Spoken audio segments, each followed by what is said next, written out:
Hi, my name is Sheila Rabala of Rabala's Delights, and I'm so happy to finally get this opportunity to talk to you one-on-one. I love food. I love creating recipes, I love eating food, and I'm really excited to share with you the recipe that I have today because it's about breakfast, the most important meal of the day, right? And it's boozy. It's Guinness Tangawizi pancakes. You have that rich, beautiful dark stout, and then you have the flavors of Tangawizi. We love Tangawizi tea, right? So imagine putting it in a pancake.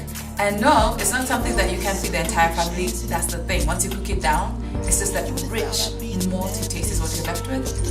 But now none of the alcohol. So what do you think? Let's make some pancakes. I'm about it till it's over.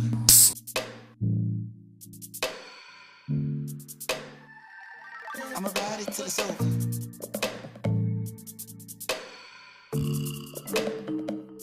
I'm about it till it's over.